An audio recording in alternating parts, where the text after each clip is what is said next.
Bakit tumalulong yun? At katanghali ang tapat pa? Nagkatotoo na yata ang kwento ni Manang Emily. Ikwento mo sila sa iba. Matatahimik ka na. Babalik at babalik ako mula sa hukay man o sa impyerno! Hindi ako titigil! Kwentong Takip Silim.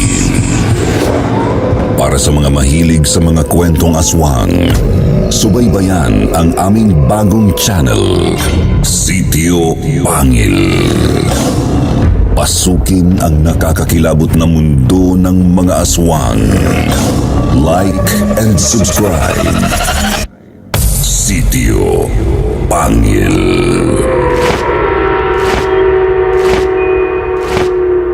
Bago natin simulan ng kwento, please like and share the video at huwag na ding kalimutang mag-subscribe.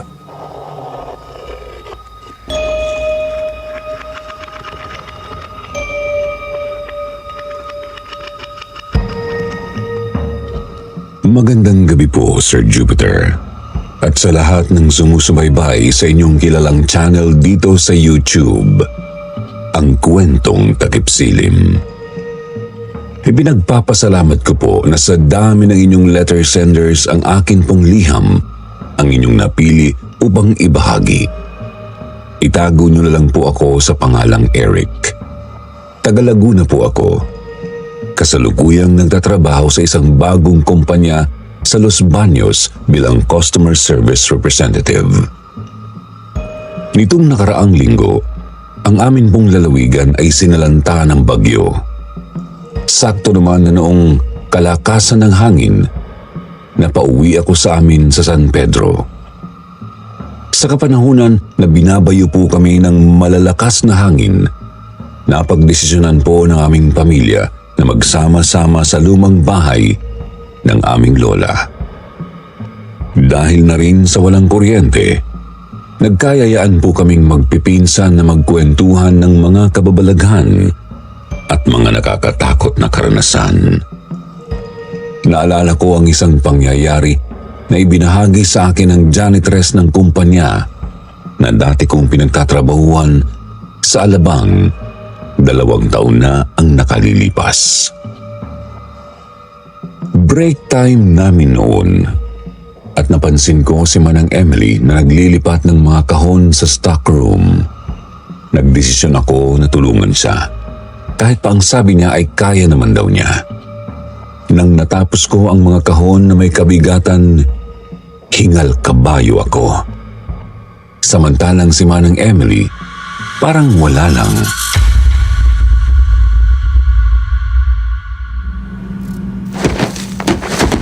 Diyos king batang ere. Abay daig pa kita. Ako'y 61 na pero hindi ako hinapo doon. Sabi naman sa'yo, kaya ko eh. Ay naku, Manang Emily. Kahit pa sabi nyo, na kaya nyo kapag pububuhatin at ganun kabigat, pagtatawag po kayo. Malulutong na po yung buto ninyo. Sus! Eh baka nga kapag ako'y hinamon mo ng bunong braso ay mabalian ka pa. Okay po, pero 66. Retirable na yun, ha? Oo, pero kakilala ko ang bisor dito. Napakiusapan ko na kung pwedeng magtrabaho. Total sabi ko kaya ko pa naman. Ayun, pumayag kasi nga may RA. RA 9994 po. Yun! Kaya heto, andito ako. Pero Manang, wala po ba kayong kamag-anak na pwedeng tuluyan? O mag-aalaga sa inyo? Ha? Aanin ko naman ang mag-aalaga. Kaya ko pa naman. Totoo yan. Sa edad nyo na 66, ang lakas nyo pa. Anong lihim ninyo? Sanggol na sariwa. Mula sa sinapupunan ng ina. Po! Sus! Nanlalaki ang mata mo. Natakot ka ga? Uy, Manang Emily ng titrip. Eric, matatakotin ka ba? Di naman po. Mahilig nga ako sa horror eh. Ay, ganun ba? Gusto mo ba kwentuhan kita?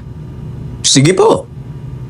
Pero, huwag mo itong mababanggit doon sa team leader nyo, ha? At doon sa head nyo. Ay, bakit naman po? Mga kilala nila kasi ang mga yun.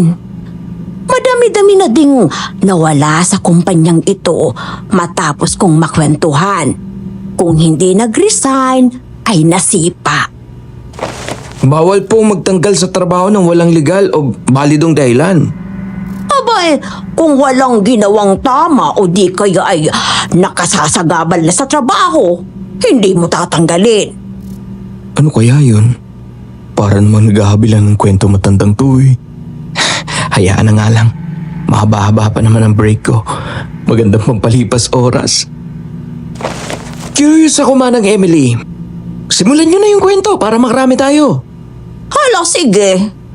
Pero, huwag mo kong kukulitin kapag hindi ka makatulog at makaranas ka ng kakaiba.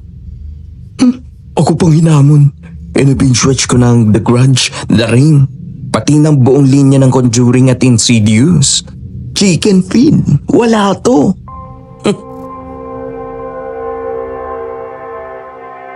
Janitress din daw noon si Manang Emily. Pero sa isang kilalang universidad daw sa Quezon City. Second year journalism student si Lyra at professor naman ng humanities subject si Ray. Normal na outgoing student si Lyra at may pagka-adventurous din.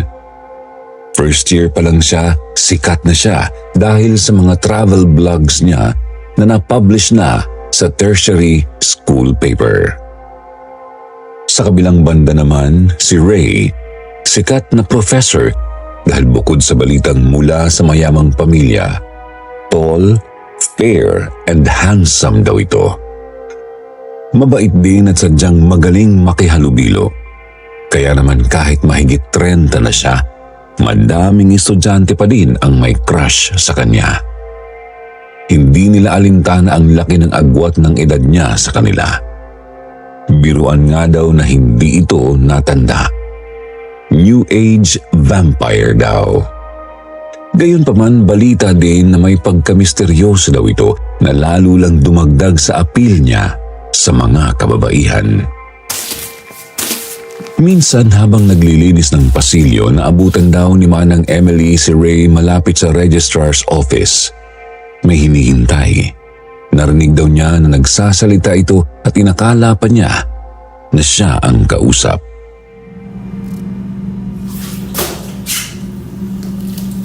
Walang palya. Siguradong mapapansin niya yan. Itinali ko sa paa nung manika ang buhok niya na palihim kong kinuha nung minsan ko siyang makasalubong. Inusalan ko din ang pangungusap ang manika para siya lang ang makakakita. Sir, kinakausap niyo po ba ako? Manang Emily, hindi po. May nire-recite lang po ako. Ah, ganun ba? Opo. Pasensya na po kayo, sir. Ay, ang cute mo naman. Kanino ka kaya? Ay, kawawa ka naman. Wala man lang pumulot sa'yo. Akin siya. Ay, Salamat sa pagsaklolo sa kanya. sir, sa anak niyo po? Binata pa ako. Sorry po. Bigay po ba yan ng girlfriend niyo? Huwag mo na akong puin. Bakit? Mukha na ba akong lolo? Ay, hindi po, sir. Sige nga. Try mo nga hulaan ang edad ko. Base sa nakikita mo. Mga 24 or 27? Parang ililibre kita sa mamahaling kape niyan eh. Mahigit 30 na ako. Oh my, hindi po halata. Parang hindi po kayo tumatanda, sir. Actually, crush nga po kayo ng mga classmate ko nung naging professor namin kayo sa humanities last year. Classmates mo lang? Well, ako din naman po. Ang pogi nyo kaya. Ganun ba? About sa tanong mo dito sa manikang ito. Oh, Bigay siya ng girlfriend ko. I mean, nung former girlfriend ko, she died 9 years ago. Oh, I'm sorry for your loss, sir. Sa tingin ko, fate itong matatawag. Malay natin, itong kagustuhan niya. Naawa na siguro sa akin. 9 na taon na din naman akong mag-isa. May pagkamarites din si Manang Emily kasi sabi niya, matapos daw ang nasaksihan niyang palitan ng dalawa, malimit na daw niya itong makitang magkasama. Sa kantin, sa may library, o kaya naman ay malimit daw niyang makita na hatid ni Ray si Lyra sa klase. Naging matunog daw ang ugong sa school na mayroon ng relasyon ng dalawa. Pero ayon daw kay Ray saka na kapag nakagraduate na si Lyra.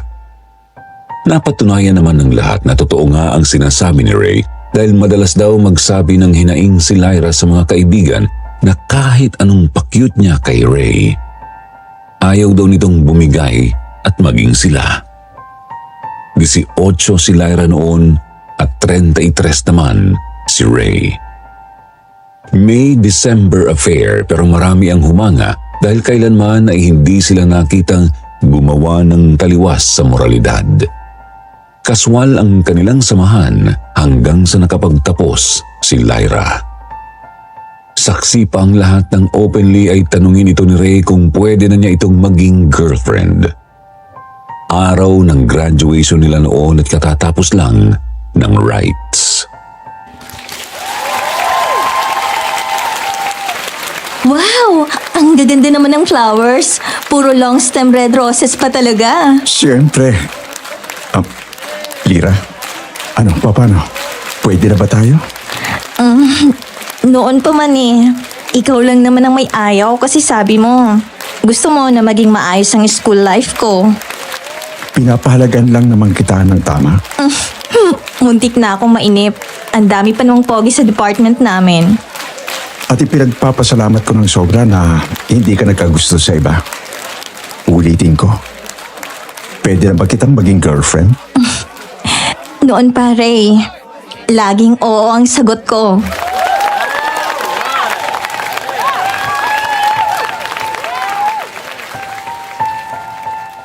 Bente na si Lyra noon at 35 naman na si Ray nang maging magkasintahan sila.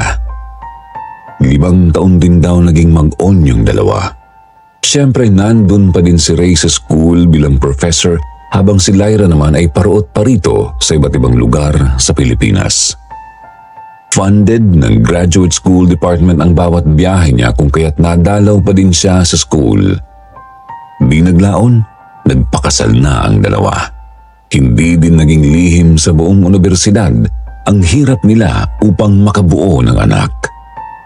Minsan daw itong nakausap ni Manang Emily sa kantin at mukhang aburido na rin. Ray, kumusta na? Manang Emily, eto, namomroblema. Gustong-gusto na namin magkaanak ni Lyra pero sadyang hindi makabuo eh. Matanda na yata ako. Ano bang matanda? Wala ka pa namang 50. Kahina naman ang batang to. Abay, sipag-sipagan mo kasi. Hindi naman nabubuo ang bata sa hawakan lang ng kamay. Sa bagay nga lahat naman ng bagay ay may panahon. Baka sadyang tiyaga lang ang kailangan namin. At sabi nyo nga, ay sipag. At hindi nga nagtagal, nagdalang tao na si Lyra. 27 na daw ito noon at 42 si Ray. Proud tatay daw ito kaya kahit ang mga estudyante niya ay hindi niya pinalampas na balitaan. Sir, congratulations! Thank you. Alam na ng buong school, nakakahiya. Kahit sa alumni office, binabati din nila ako. Talaga namang itinakas mo pa yung kit ko. Kahit si Manang Emily nalaman na, inihatid pa ako. Siyempre, pinagkalat ko kaagad. Manang Emily, salamat sa paghahatid kay Mrs. Walang anuman ho. Kay tagal nating naghintay na mabuo siya. Natural lang ha, proud father ako. Ay, nako Ray. Baka mapaginas ka na sa kategoryang World's Proudest Dad. Kahit hindi na ako mapaginis ang mahalaga, andito ka at ang ating supling. Maraming salamat, Lira, sa pagbibigay katuparan sa pangarap ko. Pinapakilig mo na naman ako niyan. Ay, nakakakilabot. Tanghaling tapat umaalulong yung aso. Kailan pa nagkaaso sa unit natin? Ay, alaga po ng kantin yon. Ibinigay ng organisasyon na nangangalaga daw sa community animal sa paligid ng university. Wala yan. Huwag mong pansinin. Baka nakikiselebrate lang sa atin yan. Nahawa siguro sa excitement ko. Ikaw talaga, puro kabiro.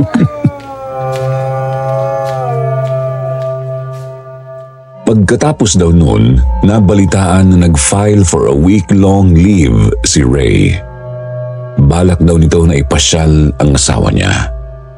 Ilang araw matapos ang pagkalat ng balita na buntis na si Lyra, siya namang ulan daw ng malas ni Manang Emily.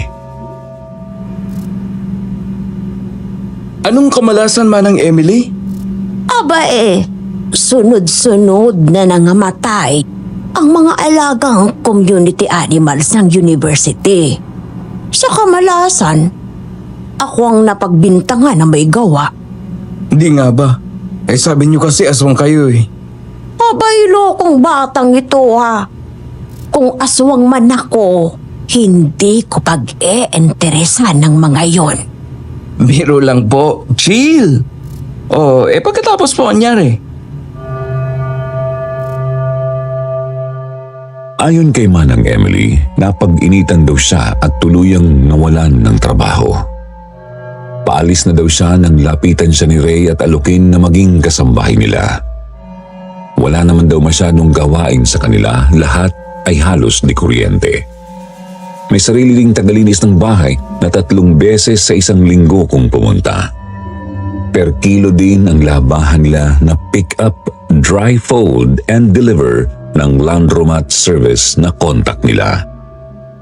Ang tanging hiling lang daw ni Ray ay maalagaan si Lyra. Dahil pabor kay Manang Emily, tinanggap niya ang trabaho.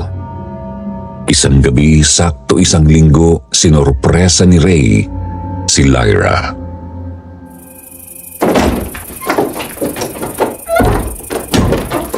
Lira, andito na ang tickets natin. Tingnan mo, oh. Thailand? Sa Yudon Tani talaga? Oh, thank you. Pero bawal kang magliwaliw sa mga delikadong lugar. Hindi naman delikado ang Kamchanat Forest, Ray. Kahit saan, wag lang ton. Kung ganun, kahit sa templo na lang. Baka naman kontra ka pa. Sige, okay naman ton. Huwag ka nang magmaktul, okay? Manang Emily, kasama po kayo. Kasking mga ito, ako ba ay maaari pa sa biyahe? Manang talaga, oh. Ayan. At ang lakas-lakas nyo pa. Parang gusto ko tuloy isipin na aswang kayo eh. Abay, bakit naman? Biro lang po. Malusog at malakas pa naman kayo eh. Sama na kayo sa amin ha. Para may kasama si Lira na magpapaalala sa kanya. Medyo matigas ang ulo nito minsan eh. Kinabahan ako dun na. Parang hindi naman biro yun eh. Parang may alam itong si Ray. Kailangan kong mag-ingat. Sige, igi nga at nang magamit ko naman ang pasaporte ko. Ginagawa ko lang ID eh. Yan mo, Manang Emily. Isasama kita sa mga lakad ko kapag nakapanganak na ako. Ang kutob ni Manang Emily na may alam sa totoong pagkatao niya ang among lalaki ay napatunayan niya na may katotohanan. O mas tama na sabihin na ang nakalukob na kung anuman sa amo niya ang may nalalaman. Isang gabi habang papunta daw ng servants' quarters si Manang Emily, nakarani siya ng anasan na parang may ibang taong kausap ang among lalaki. Inakala daw niya na may bisita sila at baka kailangan ng inumin. Kaya naman sumilip siya. Nasaksihan niyang nakadipa at may hawak na itim na insenso daw sa magkabilang kamay si Ray. Sa harap nito ay isang maliit na altar na nasa ibabaw ng kahoy na lamesa na balot ng itim na tela. May ribulto ng kung anong may sungay na imahe at Latin daw ang dasal ni Ray. Nang lingunin siya nito, puro puti ang mga mata nito at parang galing sa hukay ang boses. Ikaw, kilala kita. Ikaw na nabubuhay sa pagkain ng inosenteng buhay mula sa mismong sinapupunan ng isang ina. Hindi na ako nagtataka na kilala mo ako. Pero hindi ko maiwasang isipin kung bakit ang katulad mo ay nagdesisyong makisama sa mga tao na to. Ha? Tanda? Hindi ka din naman basta-basta, no? Kilala mo ako, hindi ba? Naturalmente.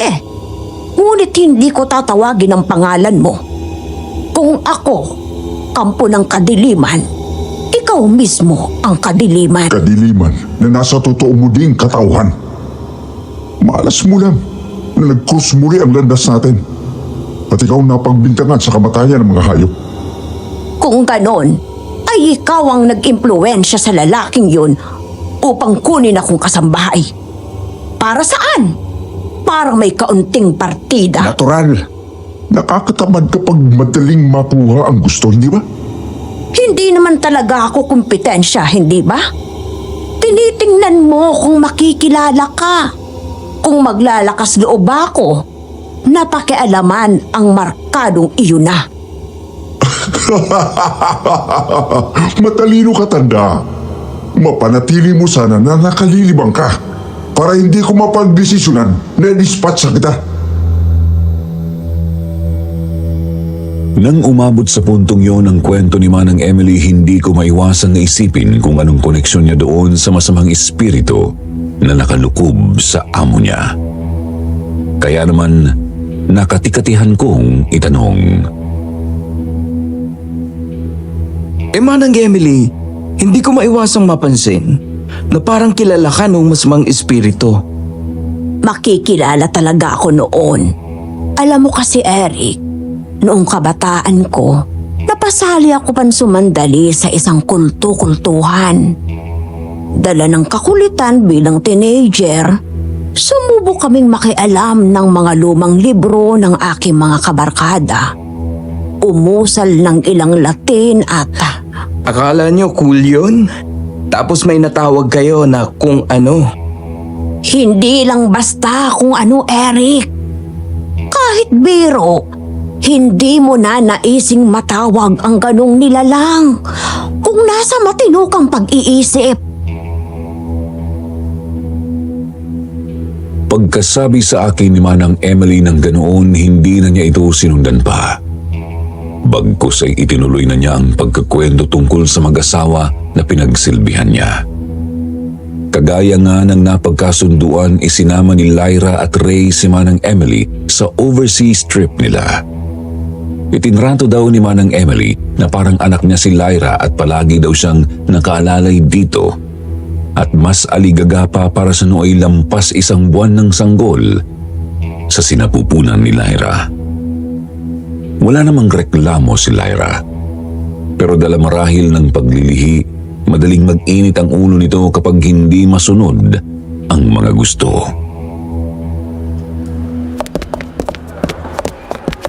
Lyra, huwag kang masyadong magmadali at baka mabunggo ka ng kung sino.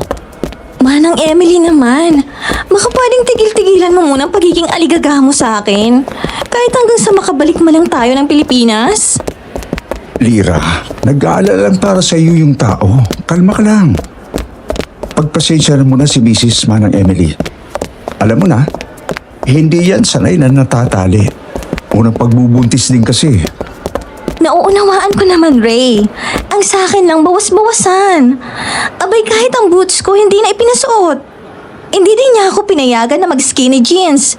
Kahit na wala pa naman akong bod. Pantay na pantay pa nga ang tiyan ko, oh.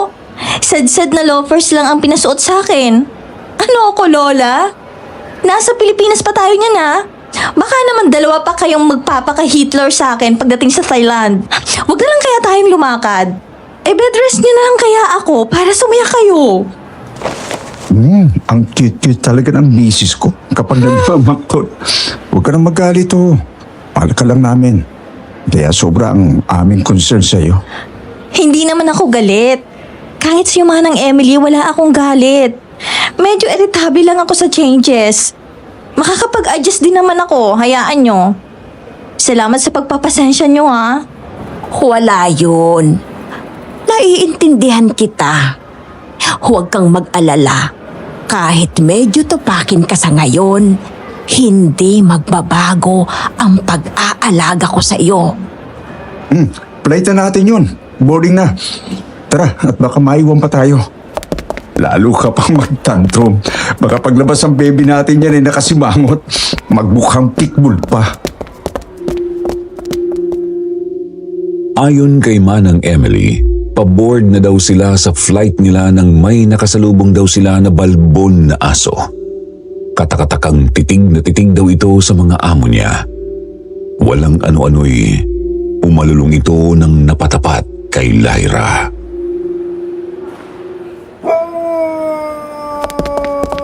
Salbahing aso yun ah!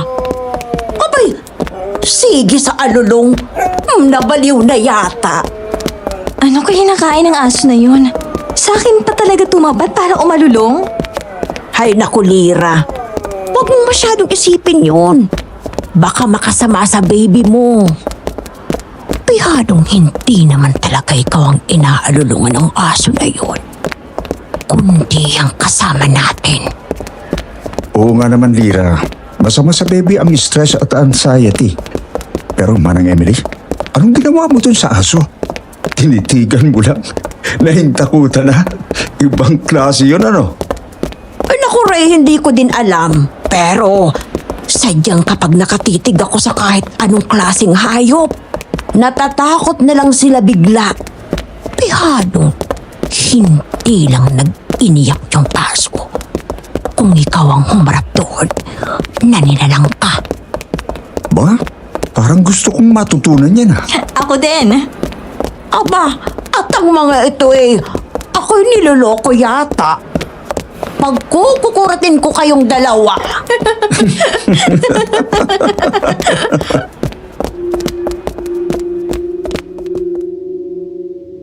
Nauwi sa biruan ang hindi magandang karanasan nila sa airport. Pero naulit daw yun habang nagala daw sila sa Thailand.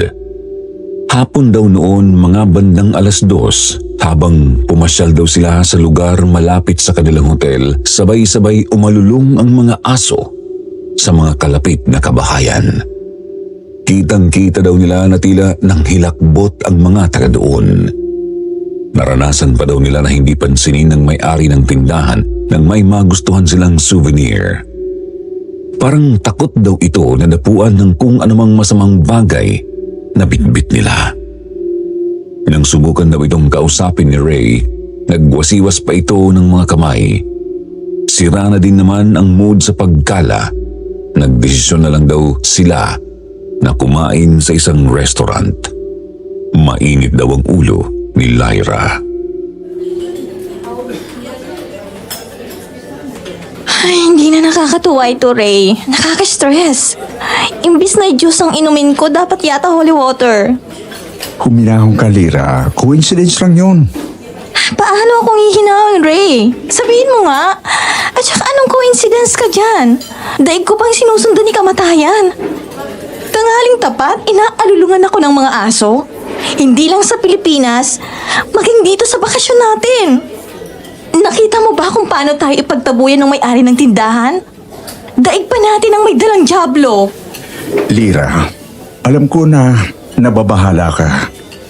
Pero kung hindi ka mapanatag, hindi ako magiging masaya. Kaya tayo na andito para i-celebrate si baby. Sabihin mo sa akin, ano ba ang magagawa ko para sa iyo? Para kahit papano, masabi mo na nag-i-enjoy ka sa bakasyon natin. Kahit ano? Kahit ano, basta kaya ko at hindi makasasama sa'yo. Pwede mo ba akong payagan na mag-explore on my own?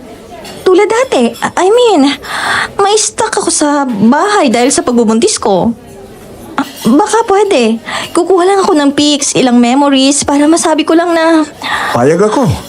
Talaga? Sigurado ka? Walang kontra? Basta ipangako mo lang ang isang bagay. Bawal mo din suwayin ang ipinangako mo. Sige, kahit ano. Ingatan mo sarili mo, ha? Huwag mong pababayaan na mapahama kayo ni baby. Lalo ka na. Pwede ba yun? Huwag kang magiging masyadong mapanghas. Pangako. Nang gabing yun, nagpatulong daw si Lyra kay Manang Emily sa paghanda ng kanyang mga gamit. Bumili pa siya ng bagong backpack. Kung payag si Ray, siya namang kontra ni Manang Emily sa plano ni Lyra. Walang tigil ito sa pagsubok na pigilan ang among babae. Lira, mahal mo ba talaga yung si Ray? Ano naman pong tanong yan? Natural, oo. Pakakasal ba ako kung hindi? Ang batang nasa sinapupunan mo, ni hindi ka pa nga lumalampas sa paglilihi. Ayan, at pagliliwaliw na ang iniisip mo. At hindi pa sa normal na lugar, ha? Sa templo pa na malapit sa liblib. Manang Emily, wag mo ikakagalit ha? Pero kanina pa po ako nakukuriri sa katatalak nyo. Nagpapaalala lang naman ako, Alam Ineng. ko po ang ginagawa ko. Kaya kung ako sa inyo, samantalin na po ang bakasyon ng grande habang wala ako. Ano bang bakasyong ingrande? Hindi naman ako makakapag-gala na, Ineng. At hindi ko din masyadong maintindihan ng mga palabas at telebisyon din eh. Samantalahin ka dyan. Ayan at aalis ka.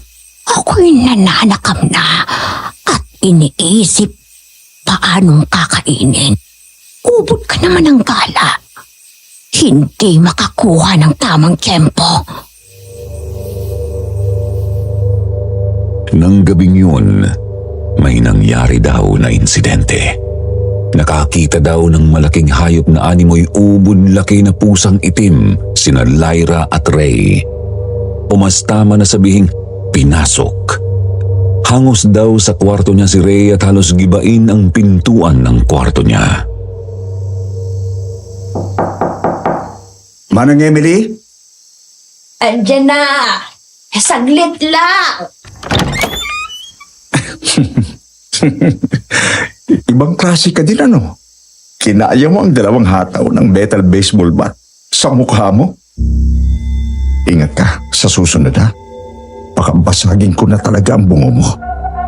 Puntan mo si Lyra doon sa kwarto. Ayon kay Manang Emily, siya daw ang malaking pusang itim na namataan ni Lyra sa hardin. Hindi na daw niya napigilan ang tukso. Ubod daw ng tapang ng halimuyak na nagmumula sa sinapupunan ni Lyra. Hindi lang daw niya inasahan na may dalang metal baseball bat si Ray. Kaya naman nang basagin daw niya ang pintuan ng lanay ng mga kwarto nito at pasuki ito, nabigla daw talaga siya nang makatikim ng malupit na hataw sa mukha niya. Nang katukin daw siya ni Ray sa kwarto niya, bagong balik lang daw siya noon sa kwarto niya at halos hindi pa kumpleto ang balik anyo niya sa anyong tao. Nang pumunta daw siya sa kwarto ng mag-asawa, dinatnan daw ni Manang Emily na basag ang salamin ng glass sliding door ng lanay ng kwarto na inuukupa na mag-asawa. Siyempre, alam na daw niya yun kasi siya nga ang malaking pusa na umatake sa kwarto ng mga ito. Binalak niyang lapain si Lyra, pero nagkunwari daw siya na nabigla sa nakita na estado ng silid ng mga ito. Sinikap din niyang itago dito ang pasa na tinamo sa hataw ni Ray. Pero napansin pa din daw nito. Naku, Lira! Anong nangyari dito? Manang Emily, inaswang ako! Oh, anong nangyari sa inyo? Wala ito. Tumama lang ako sa bedside table. Sa pagmamadaling marinig ko ang katok ni Ray sa pintuan ko. Kumalma ka na muna ha. Masama para sa'yo ang stress. Sa kabila daw ng nangyari, hindi nagpapigil si Lyra na tumuloy sa kanyang plano na lakad. Kinabukasan, maaga daw itong kumilos. Dala ang backpack, umalis si Lyra at sumakay ng taxi. Ang tanging paalam sa asawa ay sa kalapit lang na templo ang punta nito. Sa templo lang ha. Walang ibang lakad, okay? Pangako, hindi ako magtitigas ng ulo. Doon lang ako. Kukuha ng konting pictures, konting panayam sa mga tao doon, tapos babalik na ako dito.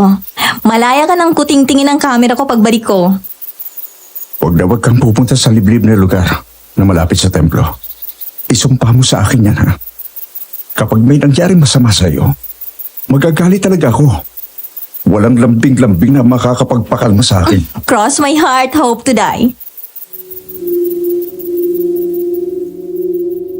Nang makaalis si Lyra, naiwan ng mag-isa si Manang Emily at Ray.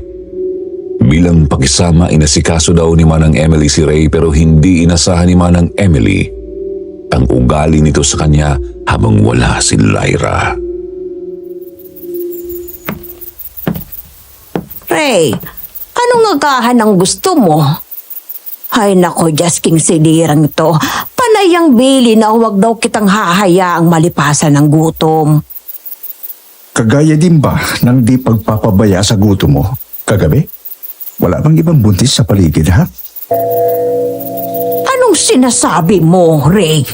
Wala naman akong pakialam kung habol mo ang nasa sinapupunan ni Lyra. Pero kung kikilos ka, siguraduhin mo na hindi ka makakasira sa mga plano ko. Ray, hindi kita naiintindihan. Huwag ka nang magtatanga-tangahan dyan. Alam ko na aswang ka at ikaw ang nakita ng asawa ko sa hardin kagabi. At siya bumasag sa salamin ng pintuan ng lanay. Open game ka na gawin ang gusto mo. Pero kung sisirain mo ang kay tagal ko ng inilatag na mga plano, hindi lang banga sa pagmumukha mo ang matatamo mo. Pasalamat ka at hindi kita tinuluyan kagabi nang hampasin kita ng baseball bat na dala ko.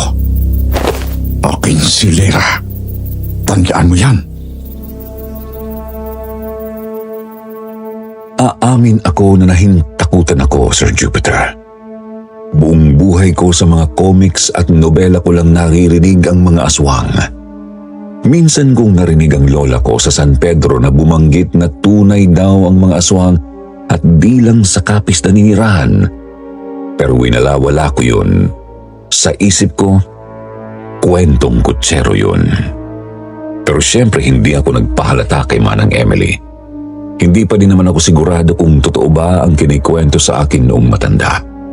Basta ang alam ko lang, medyo nakaramdam ako ng kakaibang kilabot. Para makalma ako, pabiro ko siyang tinanong. Masakit bang mahataw ng baseball bat, Manang Emily? Niloloko mo ko, no? Hindi naman po. Napaisip lang. Kasi kalimitan sa hazing ginagamit yun eh. Padel ang gamit sa hazing. Ungas ka. At oo, masakit. Nalayo ako noon. Buti at hindi ako nawala ng ulirat. Pansamantalang naibsan ang takot ko nang marinig ko ang sagot ni Manang Emily. O siguro sa puntong yun, ginusto ko lang talagang maging ogag at isipin na kwentong kutsero pa din ang pinag-uusapan namin. Itinuloy ni Manang Emily ang kwento. Sabi niya halos 1 linggo daw na wala si Lyra. Aligaga daw si Ray sa pakikipagtulungan sa mga kinauukulan para makita ang asawa. Kahit pa daw hindi niya gusto ang pagkatao ni Ray at ang nakalukob dito, pinili daw ni Manang Emily na sumama sa lahat ng lakad nito sa paghahanap kay Lyra. Medyo napamahal na din daw sa kanya yung babae. Tsaka sabi niya, iba daw ang kutob niya sa mga nangyari. Para daw planado. Isang araw, may nakapagsabi na nakita daw si Lyra na pinasok ang liblib na lugar na malapit sa templo.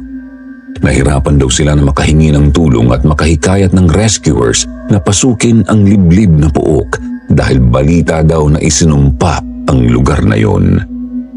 Pero dahil ibang mangusap ang pera at talaga naman daw buhos ang ginawa ni Ray ng paggasta ng salapi, nakakuha sila ng mga tao at sa wakas ay natagpuan si Lyra. Nahabag daw dito si Manang Emily. Panay daw ang histerya ni Lyra at kung ano-ano ang sinasabi ng magkamalay. Lyra, gising. Gumising ka. Nandito na ako. Ligtas ka na. Imulat mo ang iyong mga mata. Ray! Ray! Mabuti nandito ka na. Hindi pa ako nananaginip lang. Andito ka talaga? Oo. Ako to, Lyra. Kasama ko din si Manang Emily.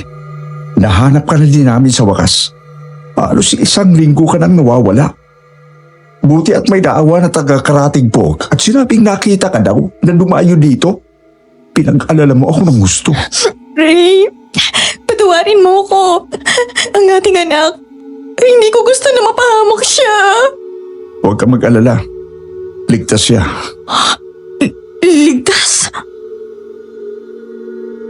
Naospital daw ng 5 araw si Lyra. Sa mga araw na yun, pansamantalang isinalang din si Lyra sa therapy. Pinaharap din sa therapy sessions sina Manang Emily at Ray. Ayon daw sa doktor, mahalaga daw yun dahil sila ang mga emotional support ni Lyra dahil sila ang kasama sa bahay. Bilang parte ng therapy ni Lyra, ipinakwento sa kanya ng psychologist ang nangyari sa kanya. Ayon daw kay Lyra, pagdating niya sa templo, may lalaki daw na pinagkakaguluhan dahil daw sa angking tindig at kakaibang kagwapuhan nito. Nang makalapit siya sa kumpulan, nalaman daw niya na marunong itong magtagalog at tubong Bicol daw. Sa kanilang kwentuhan, nalaman daw ni Lyra na Mephisto ang pangalan nito at dati itong napatira sa Maynila. Kababata pala niya ito. Siya ang batang lalaki na malimit dumayo sa mga lola niya at siyang nakalaro niya. Nagkasarapan daw sila ng kwentuhan at nalaman niya daw na tulad niyang travel blogger din daw ito. Kaya naman nang niyaya daw siya na i-explore ang liblib na puok na malapit sa templo, agad siyang pumayag. Dahil sa excitement, nakaligtaan daw ni Lyra na malimit siyang mahilo dala ng paglilihi. At doon daw nangyari ang kanyang aksidente.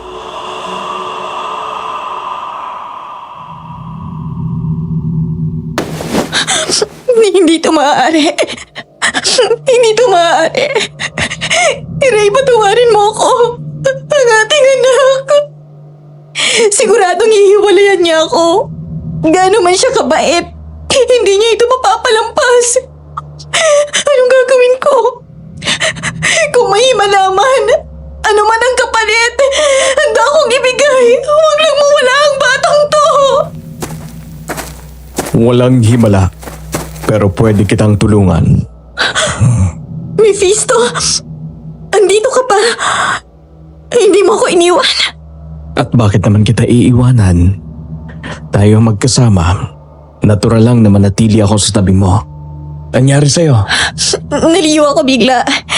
Tapos nadulas ako. Mephisto ang anak ko. Ang anak namin ng asawa ko na kay tagal niyang inasam. Huwag kang mag-alala. Akong bahala. Sabihin mo lang sa akin kung may magagawa ba ako para sa'yo. Kahit ano? Kahit ano. Pero handa ka ba kung sakaling may kapalit? Kahit ano pang kapalit. Sa kung anumang paraan. Kahit kaluluwa ko pa ibibigay ko. Huwag lang mawala ang aming anak. Hindi ko makakaya kung mamumuhi sa akin si Ray. Kung kaya mong ibigay yon, anumang kabayaran ng iyong hilingin ay aking ipagkakaloob. Sinabi mo yan ha? Wala nang bawian. Ayon daw sa kwento ni Lyra, pagkasabi niya ng kanyang sagot, walang ano-anong pinangkusa ni Mephisto. Dinala siya nito sa isang kubol at do'y datnan at panawan siya ng ulirat. Animoy may kung anong nangyari sa kanyang kaibuturan. Halong makamundong pakiramdam at rimarim ang kanyang naranasan. Ngunit hindi niya ito malinaw na maalala. Ang tanging alam lang daw niya ay pagod na pagod ang pakiramdam niya at may takot na hindi maipaliwanag. Anong ginagawa mo sa akin? Ano pa? Eh di binabalik ang anak mo. Umalis ka! Pakawalan mo ako! Hindi ito ang gusto ko! Pero Lyra, kumayag ka na. Sinabi mong anumang kapalit sa anumang paraan. Basta wag lang mawala ang anak niyo ni Ray. Hindi ba? Hindi sa ganitong paraan! Pero nagawa ko na. Nandito na ulit ang anak mo. Buhay. Kumikisig sa iyong sinapupunan. Nasasabik ng lumabas sa mundong ito. Ayoko nito! Tandaan mo, Lyra. May kasunduan tayo. Akin na ang iyong kaluluwa.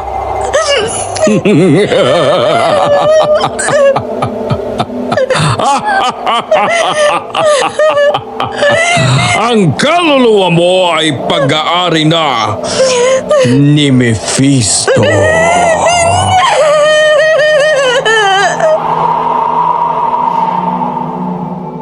Agulgul na daw si Lyra na nagpaliwanag. Nagsumamo na maunawaan nila ang kanyang naging sitwasyon. Sabi ni Manang Emily, iba yung awa ang nadama niya.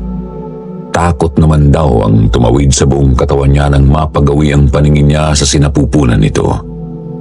Ewan ba daw niya pero wala daw siyang maamoy na halimuyak mula dito. Naalala daw ni Manang Emily ang reports na narinig niya nang kinakausap ng pulis si Ray. Ayon sa investigasyon, wala daw lalaking kasama si Lyra. Pero may nakapansin daw kay Lyra na tila ba nakikipag-usap daw ito sa hangin. Bahagya daw napapilig ng ulo niya si Manang Emily nang maalala niya yun. Nang mapatingin daw siya sa mag-asawa na nooy magkayakap, larawan daw si Ray ng isang uliran at loyal na asawa na hindi niya kinakitaan ng galit. Pero ang ngiti na nakapaskil sa mukha nito ay nagdulot ng ibayong kilabot sa kanya. Bakit? Anong meron, Manang Emily?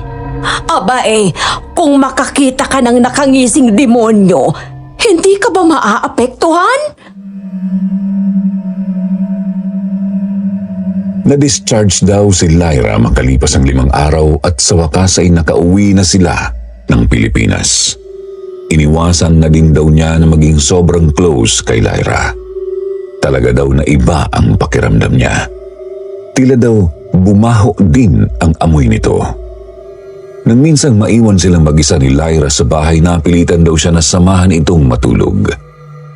Pagsapit daw ng 3:00 ng madaling araw, nagising si Manang Emily sa mga tili ni Lyra na katabi lang niya. Pinilit daw niya itong gisingin at nang magmulat ito ng mata, iba yung takot daw ang nakita niyang nakarehistro sa mukha nito. Nang itanong daw niya ano ang napanaginipan nito, ikinuwento daw ni Lyra ng buo.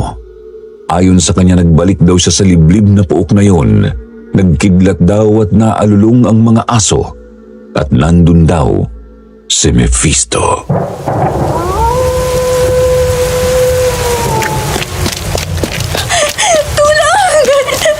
Tulungan niyo ako! Kahit sino! Tulungan niyo ako!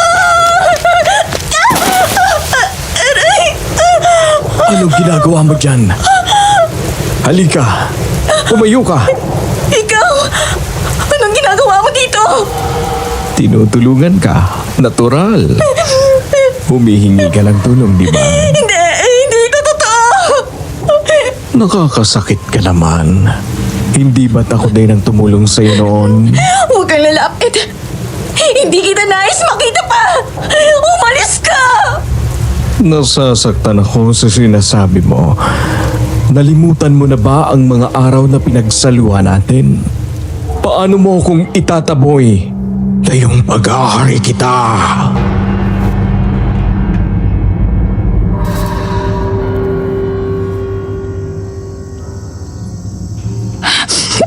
Akala ko talaga napabalik ako sa kasumpa-sumpang lugar na yan, Manang Emily.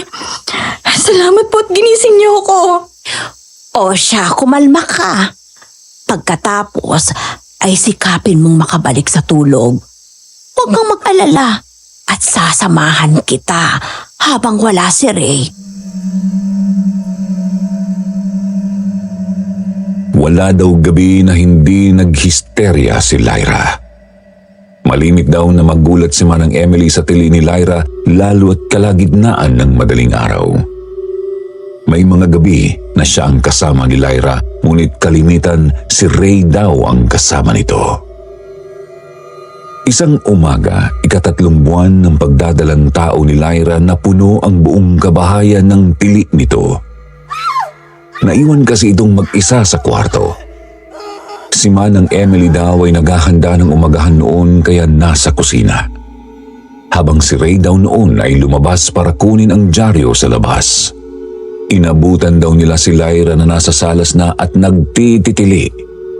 Nag-sleepwalk pala ito habang naranaginip ng masama. Nang mapakalma ito at tuluyan ng magising, kinausap ito ni Ray at tinanong kung anong nangyari. Ayon daw sa narinig ni Manang Emily, naniniwala daw si Lyra na ang bata sa kanyang sinapupunan ay anak ng dyablo. Ray, ang anak natin! Ang anak natin, hindi na itong anak natin. Papatayin niya ako. Anak na ito ng dyablo. Kailangan na natin siyang puksain. Ano bang pinagsasabi mo? Anak natin ang batang yan. Naghintay tayo ng 2 taon para lang mabuo siya. Ramdam ko nang magwala ang batang tumula sa loob ng tiyan ko. Ramdam ko nang magkuko ito at inahalukay ang sinapupunan ko mula sa loob. Bawat galaw ng kuko niya, ramdam ko ang hapdi. Unti-unti niyang pinupunit ang sinapupunan ko ng matatalas niyang kuko. Hanggang sa makita ko mga maliliit na daliri niya na may mahaba at maiitim na kuko na sumisilip mula sa loob ko. Kasunod ang ulo niya na may sungay, habang masaganang dumadaloy ang dugo mula sa aking bulwas na sinapupunan. Ito bang paraan mo ng pagsabi na gusto mo na akong hiwalayan? Na pinagsisisihan mo na dinadala mo ang ating anak? Ha? Anong gusto mo? Maghiwalay tayo? Ganun ba? Wala akong sinasabing ganyan, Ray. Kung ganun, linawin mo. Dahil wala akong ibang maisip kung bakit pumapasok sa isipan mo ang mga ganyang bagay. Ray, ang tanging gusto ko lang naman, maalis ang diablong to sa sinapupunan ko. Hindi na ito ang ating anak. Patay na siya. Pinatay siya ng pagiging matigas ng ulo ko. Yan na naman. Ano ba talagang ibig mong sabihin? Ilang ulit na tayong nagpa-test bago ka dinischarge sa ospital. Ang bata ay buhay. Nang alukin ka namin na magpa-psychological help, ayaw mo. Sabi mo hindi ka baliw, tapos eto ka, gabi-gabi nagwawala ka. Ray, makinig ka sa mga sasabihin ko. Nais kong maunawaan mo na tanging katotohanan lamang ang mga sasabihin ko sa'yo. Dinig daw ni Manang Emily kung paanong inamin ni Lyra ang lahat-lahat. Ang hindi niya pagtupad sa pangako niya kay Ray, ang aksidente niya, ang tungkol kay Mephisto. Maging ang makamundong sandali na kanilang pinagsaluhan ay kanya ding ibinahagi sa asawa. Walang sandali na ginusto ko ang mga nangyari.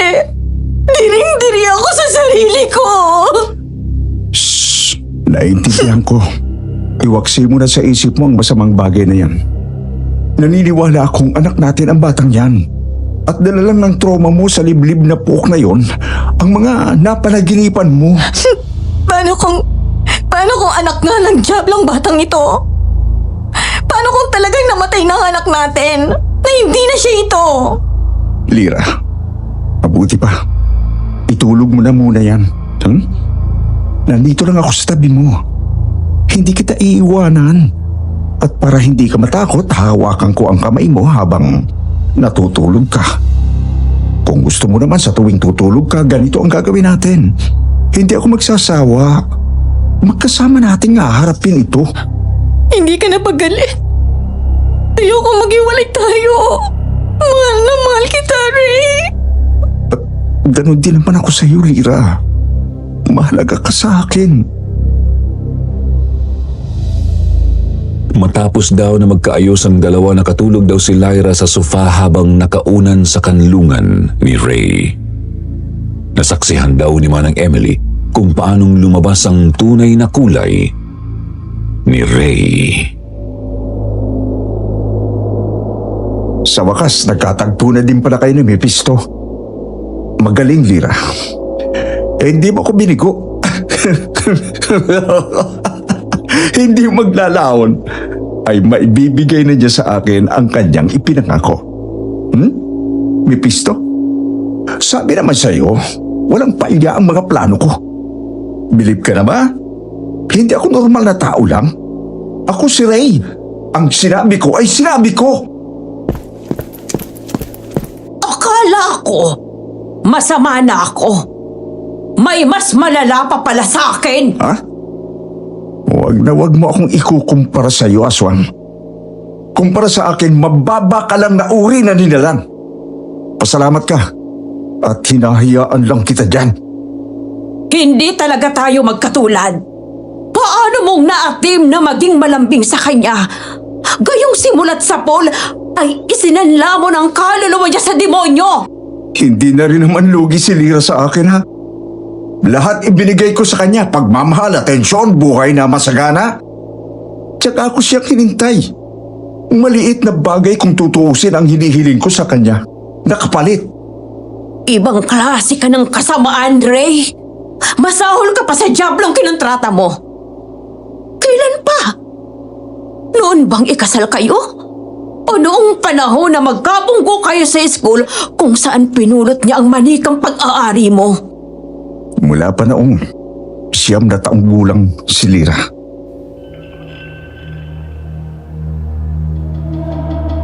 Hindi daw alam ni Manang Emily kung anong natakbo sa isipan ni Ray ng mga oras na yun. Pero ibinahagi daw nito kung paano nabuo ang kanyang mga plano. Magkapit-bahay daw ang mga pamilya nila Ray at Lyra sa may parteng Maynila.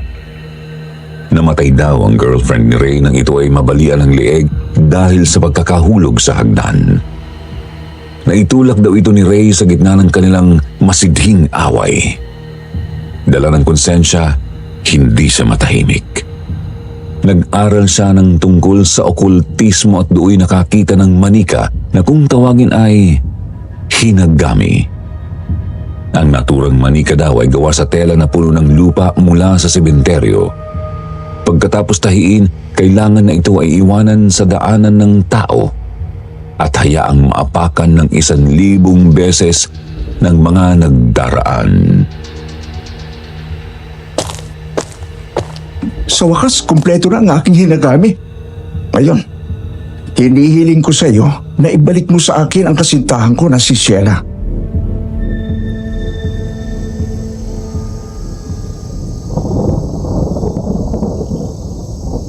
Wala namang nangyayari. Naapeke ako, ah. Ang laki-laki mo na naglalaro ka pa ng manika. Sino ka? Paano ko nakapasok sa bahay namin? Anong paano? Ikaw ang nagpapasok sa akin. Ako, si Mephisto. Ano naman ang silbi mo sa akin?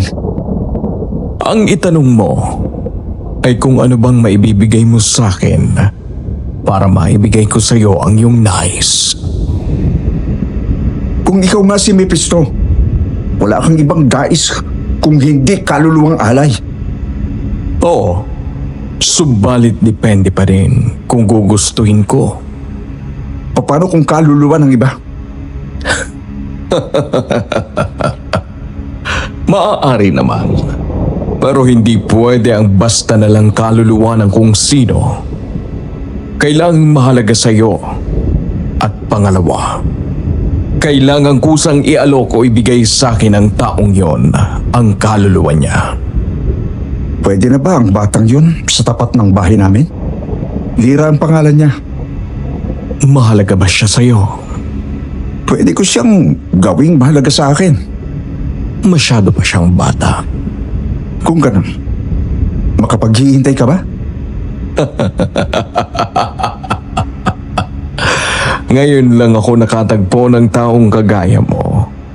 Ni hindi kita kakitaan ng kahit konting takot o konsensya. Interesante ka. Kaya sige, bibigyan kita ng pagkakataon. Ipakita mo sa akin kung papaano siyang magiging mahalaga sa buhay mo. Yun lang naman pala eh. Madali yun. At ano nga ba yung isang kondisyon? Ang kusa niyang iaalay ang buhay niya sa iyo. Ikakamay ko, matutupad ko yun nang walang palya. Kaya ihanda mo na din ang pagbabalik ni Sheila.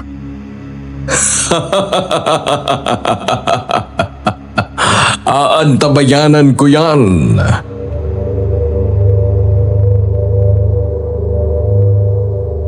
Hindi pa daw nagkasya si Mephisto sa kasunduan at sinipat si Lyra sa pamamagitan ng pag-aanyong bata at kinaibigan nito.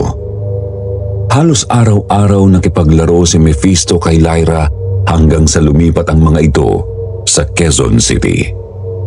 At kagaya nga daw ng ipinangako ni Ray, sinundan niya ang mga ito sa Quezon City. Ginamit ni Ray ang pera at impluwensya ng pamilya nila upang makalapit kay Lyra nang hindi halata. Ginawa niya itong mahalaga sa buhay niya. Ang aksidente ni Lyra ay kalkulado din niya. Bawat galaw, lahat ay tansyado at sigurado niya. Maging ang pagpulot ni Lyra ng manika ay planado. Lahat ng iyon ay ibinahagi niya kay Manang Emily na puno ng pagmamalaki. Nakakakilabot ka! Anong uri ng dyablo, impakto, demonyo ka ba? 9 taong gulang na bata? Na ati mong ialay ang buhay? Huwag kang hipokrita, Emily. Parehas lang tayo. Kumakain ka ng laman at ako naman ng lalamang. Wala akong hindi kayang gawin. Mapabalik lang si Sheila sa akin. Halimaw ka! Wala tayong pinagkaiba.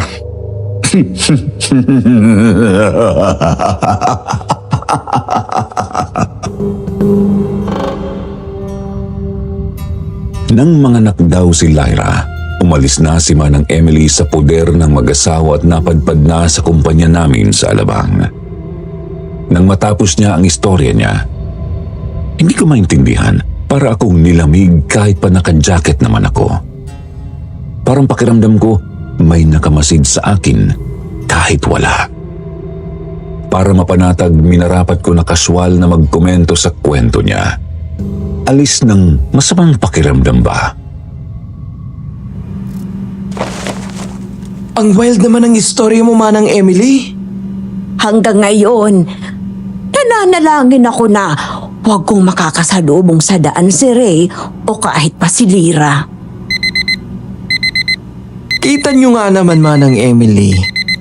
Tapos ng break time ko. Eric, hindi ka naniniwala na aswang ako, no?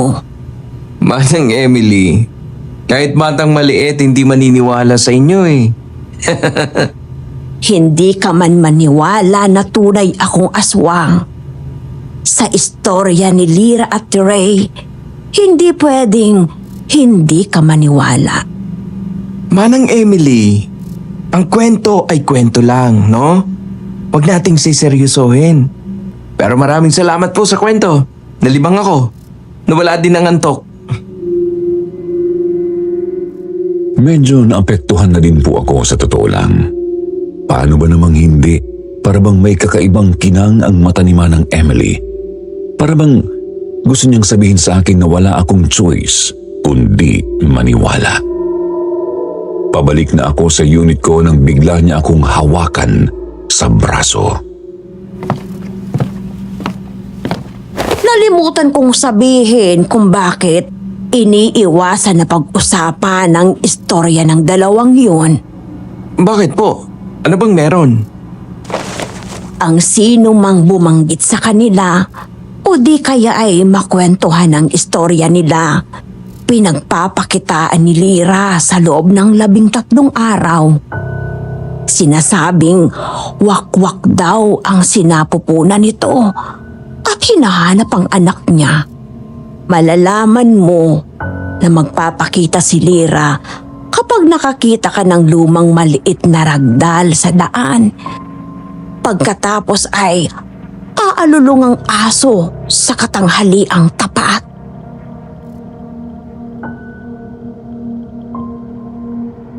Sinungaling ako kung sasabihin ko na hindi ako natakot. Kaya naman walang lingong likod kong iniwan si Manang Emily sa rest area. Natakot man ako, binaliwala ko ang babala niya. Sabi ko na loloko lang siya. Tsaka sino bang bano ang maniniwala sa ganun? Pero matapos ang 3 araw, nagsimula na ang mga kakaiba kong karanasan. Malimit akong mag-isa sa shared house namin noon. 4 kami. 2 lalaki at 2 babae. Social butterfly ang lahat ng ka-shared house ko. Daig pa ang mga kabuti. Kung hindi nagbibiyahe, nagdidisco sa kung saang club sa Makati. Isang beses, araw ng Martes, hating gabi, saktong hindi bumalik ang mga kasama ko. Nag-text lang na may outing daw sila sa isang resort sa Calamba. Niyaya naman nila ako, pero sadyang wala akong gana na gumala. Mas gusto ko pa na bumawi ng tulog. Nasa kalagitnaan ako ng pagpapaantok nang mapansin ko na tila ba may parang anino sa may kurtina ng bintana ng kwarto na inuukup ako. Animoy nakatitig ito sa akin. Hindi ako matatakutin pero sadyang hindi ako mapakali, kaya naman tumayo ako at hinawi ko ang kurtina. Kagaya ng inaasahan, wala naman akong nakita. Pero pagtingin ko sa sahig, may nakita akong maliit na ragdoll na animoy keychain para sa backpack. Pinanlamigan ako. Nangilabot, naalala ko ang kwento ni Manang Emily. Pero false alarm lang pala. Kasi biglang tumawag sa cellphone ko ang isa sa ka-shared house namin at hinahanap ang ragdoll keychain niya. Regalo daw iyon ng boyfriend niya. Siyempre nakaramdam ako ng kapanatagan. Sumagi man sa isip ko ang katanungang, paano napunta yun sa kwarto ko? Binaliwala ko na lang.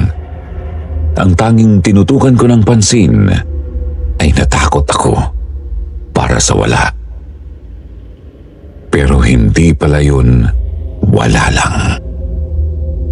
Nabigyan kami ng vacation ng kumpanya. Imbis na sumama ako sa outing sa Boracay, nakisuyo ako na baka pwede akong umuwi sa amin sa San Pedro. Pinayagan naman ako. Sakto na nandoon ang lola ko na may third eye daw. Ewan ko ba, pero mula nang umuwi ako, wala nang ginawa ang lola ko kundi titigan ako ng matiim.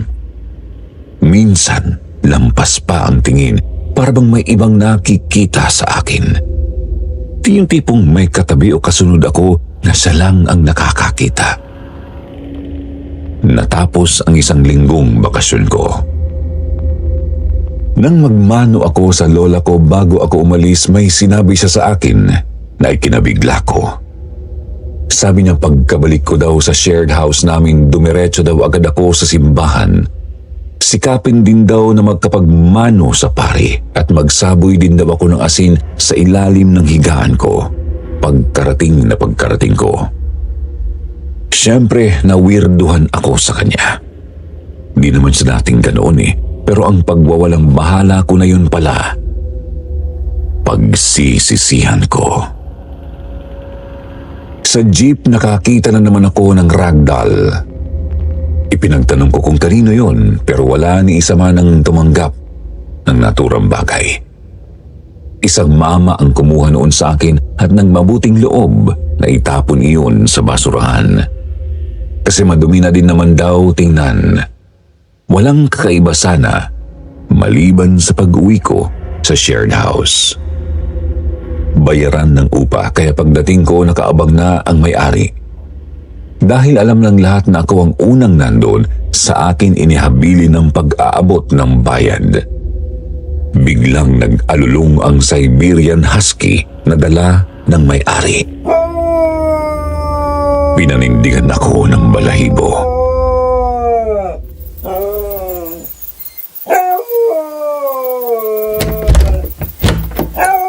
Shit! Ano yun? Bakit tumalulong yun? At katanghali ang tapat pa? Nagkatotoo na yata ang kwento ni Manang Emily. Eric, ano ba? Tumino ka nga. Para kwento lang, nagkakaganyan ka na? Bano! Pero hindi doon nagtapos ang kakaibang mga pangyayari.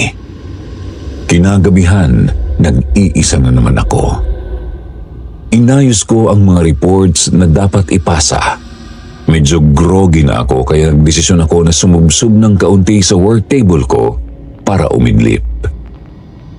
Pagkapikit pa lang ng mga mata ko, naramdaman ko na parabang may naglalakad ng yapak sa sahig ng kwarto namin.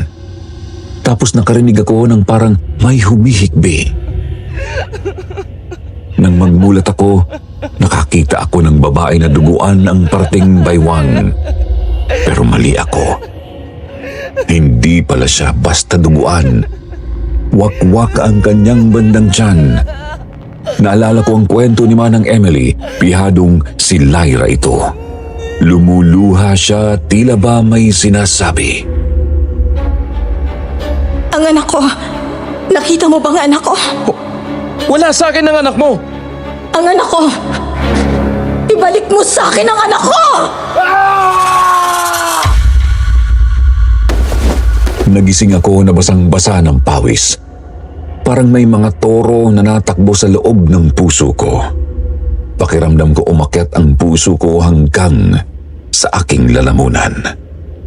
Para kumalma, uminom ako ng tubig at nagdesisyon ng matulog ng ayos sa kama ko.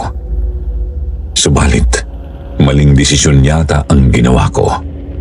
Pagkalapat ng likod ko sa kama, agad akong nahimbing upang magulantang lang ng maramdaman ko na tila ba may nakadagan sa aking dibdib. Pagmulat ko, nakita ko yung babae na naghahanap ng kanyang anak.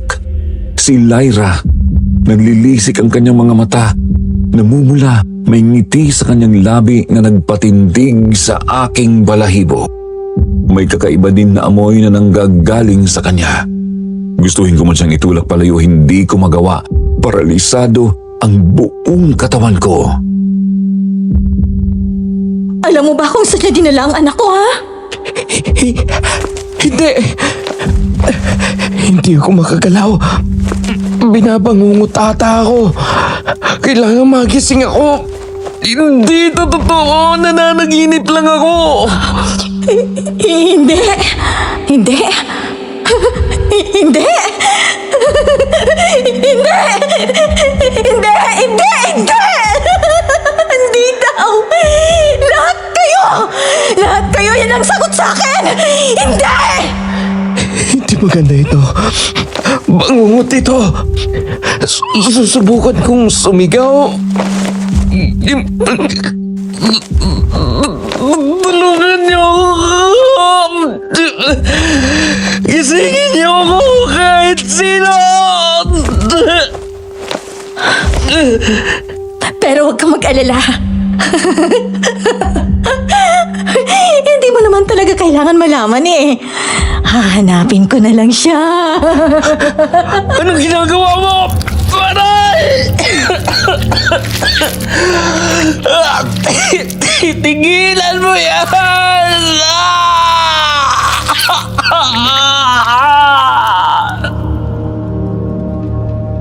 Naramdaman ko na lang na hinuhukay ng mga daliri niya na may maitim at mahahabang kuko ang pusod ko. Naramdaman ko na parang pinipilas yun, tapos humahapdi na parang ginagalugad ng matatalas na bagay. Naramdaman ko na pumapasok isa-isa ang mga daliri niya sa tiyan ko. Hinahalukay ang bituka ko, animoy may hinahanap. Mainit na masakit. Napasigaw ako sa takot at nagising ako na nakasubsob pa din sa lamesa ko. Nang tumingin ako sa relo ko, 3:00 ng madaling araw. Sabi ng lola ko kapag daw nagising ka ng oras na yon, may ligaw na kaluluwa daw na nasa paligid at tinitingnan ka. Napaggala ako ng tingin sa kwarto namin. Wala naman akong nakita. Hindi ko alam kung dahil sa bermads na noon o dahil takot pa din ako. Pero iba ang lamig ng hangin na naramdaman ko. Sabihin na nating natakot nga ako. Pumunta ako ng kusina ng shared house namin at naghanap ng asin. Kumuha ako ng isang dakot at bumalik sa kwarto upang isaboy sa ilalim ng kama ko. Hindi ako mapagpaniwala sa kung anuman pero hindi ko gustong matulog at maulit ang bangungot ko. Mukhang tumalab naman dahil nang matulog ulit ako, hindi na ulit ako nanaginip. Makalipas ang 3 araw matapos kong makita si Lyra sa panaginip ko, muli ko siyang nakita at hindi isang panaginip. Sakto na nandoon ang mga ka-shared house ko. Ilang araw na rin akong hindi nakakaligo ng ayos. Lagi akong nagmamadali. Nang araw na yun, nagdesisyon ako na mag-e-enjoy sa banyo. Walang ano-ano'y nakita ko si Lyra sa salamin at ang wakwak nitong sinapupunan kung saan nakalaylay ang bituka nito. Nang napansin ko na palapit ito sa akin, nilimot ko ang lahat ng hiya at tumakbo akong hubot-hubad papunta sa kwarto ko. Yung isa pang lalaki na kasama namin sa bahay, hinabol ako. Tinanong niya kung ano ang nangyari sa akin. Nagpalusot na lang ako na nakakita ako ng malaking gagamba sa banyo at natakot ako. Maghapon akong naging sentro ng tuksuhan nila, pero hinayaan ko na. Kinagabihan, nanaginip na naman ako ng nakakatakot. Dahil ilang gabi na din akong walang maayos na tulog, medyo naaapektuhan na din ang performance ko sa trabaho. Minsan pa akong napaidlip sa harap ng unit ko tapos nagising akong nasigaw dahil sa takot. Buti na lang unang offense ko pa lang kaya warning lang ang natanggap ko. Doon ako nagdesisyon na hagipin na si Manang Emily para kumuha ng kasagutan. Manang Emily, baka pwede po kayong makausap. Anong meron? Manang kasi, mula nang kwentuhan niyo ako. Ay nako, saka na ha. Pupuntahan kita pag break mo. Tatapusin ko lang mga dapat kong gawin, ha? Pero hindi nagpakita si Manang Emily sa akin. At kahit nakailang dayo na ako sa tambayan ng mga utility namin, hindi ko siya abutan. Akala ko mababaliw na ako dahil gabi-gabi kong nakikita o kaya ay napapanaginipan si Lyra. Pero nang makalabing 3 araw, bigla na lang itong huminto. Siyempre, napanatag ako. Sabi ko hindi ko na kailangan si Manang Emily na ayaw pahagip. Naisip ko na baka na-shock lang ako sa paraan ng pagkikwento niya. Alam mo na, yung mind conditioning. Proud pa ako sa sarili ko. Inisip ko na it's all in the mind lang. Hanggang sa lumipas ang 1 linggo, nagsimula na naman ang mga fenomena sa paligid ko. Doon na ako umaksyon. Dumiretso ako sa simbahan at nagdasal. Sinikap ko ding makapagmano sa pari. Hindi ko yun ugali pero naalala ko lang ang mga salita ng lola ko. Umasa ako na applicable sa akin yung hulimandaw at magaling na ihahabol pa din. Pero mali ako at pinagsisisihan ko yun. Sana pala sinunod ko na agad ang lola ko. Dahil kahit pa nagsimba ako, patuloy kong naranasan ang mga kakaibang pangyayari sa araw-araw ko. Nagdesisyon ako na dayuhin si Manang Emily sa tinitirhan niya. Manang Emily, kung ayaw mong ipagsigawan ko, kung ano ka, sasama ka muna sa akin. Subukan mo. Tingnan natin kung may maniwala sa iyo. Huwag mo kong pilitin. At baka totohanan ko yan. Narinig ko po ang mga bintang ng mga kapitbahay niyo sa inyo. Pinaghihinalaan na po nila na aswang daw kayo. Sa wakas ay nahagip ko na siya. Dumiretso kami sa isang malapit na cafe. Anong hindi niyo sinabi sa akin nang ikwento niyo ang tungkol kina Ray at Lira? Ano namang hindi ko sasabihin? Ramdam ko may sadya kayong itinago na detalye. Manang Emily, utang na loob. Kung may sa impacto ba ang isang bagay, hindi mo ba yun katatakutan? Uulitin ko ang tanong ko. Anong meron sa kwento nila? At bakit gusto mong malaman? Mula nang ikwento niyo sa akin ang tungkol sa kanila, hindi na ako natahimik. Ibinahagi ko kay Manang Emily ang lahat ng mga naranasan ko. Nakinig naman siya at hindi niya ako binara. Kahit magbigay ng pabirong komento, hindi niya ginawa.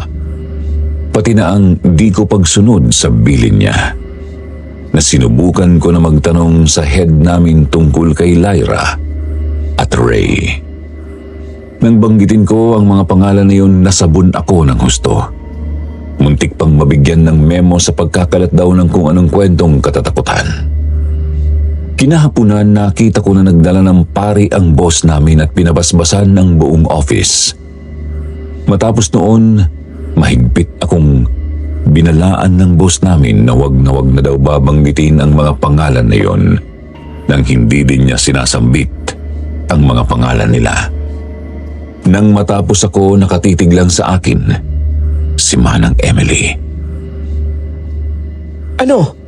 Wala po ba kayong sasabihin? Aamin na ako. Hindi ako basta nakaalis sa bahay ni Lira at Ray. Bago nasunog ang bahay nila, narinig ko na nag-uusap ang mag-asawa. O mas tama siguro na sabihin ko na may hindi magandang bagay na nangyayari. Ayon kay Manang Emily, nang paalis na daw siya, napadaan daw siya sa kwarto ng mga amo niya. Narinig niya ang palitan ng mga ito. Ray, nagbibiro ka lang, hindi ba? Ano nagbibiro? Kailan ba ako nagbiro? Palagi akong seryoso. Kung ganon, nilapitan, niligawan, at pinakasalan mo lang ako dahil... Oo, Lira. Ginawa ko lahat yun. Para lang sa katuparan ng mga plano ko. Para lang maibalik ko si Sheila. Kahit si Mephisto, nasiyahan sa plano ko. Biruin mo. Mismong demonyo humanga sa akin. Baliw ka! Baliw! Akin ang anak ko! Aalis kami! Wala kang karapatang maging ama! Oo, wala. Dahil isa akong ulirang kasintahan. At ngayon na andito na si Sheila, sa mga bisig ko, papalakihin ko siya at muli ay magkakasama na kami. Isoli mo sa akin ang anak ko, Ray! Ha? Paano pa? Nandito na ang sundo mo, Lira.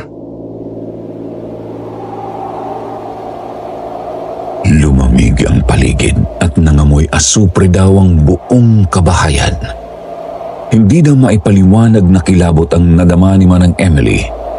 Pakiramdam daw niya ay may mga gumagapang na ahas sa buo niyang katawan. Narinig na lang daw ni Manang Emily na sumisigaw si Lyra. Isinusumpa ko, Ray! Hindi ako titigil hanggat hindi ko nababawi ang anak ko sa'yo! Babalik at babalik ako mula sa hukay man o sa impyerno! Hindi ako titigil!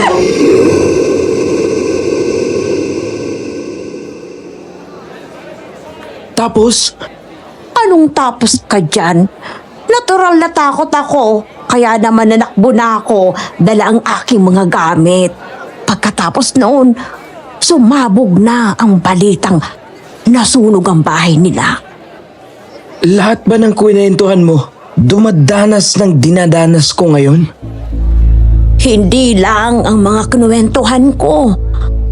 Maging ang mga tao na simple lang na nakiusyoso sa istorya nila, nagkakaganyan din. May iba na nagpapatiwakal dahil sa takot. Yung iba naman, nagpapakonsulta na sa doktor para maresetahan ng antidepressants o kaya pampatulog. Anong gagawin ko para mawala ito? Simple lang. Ikwento mo sila sa iba. Matatahimik ka na.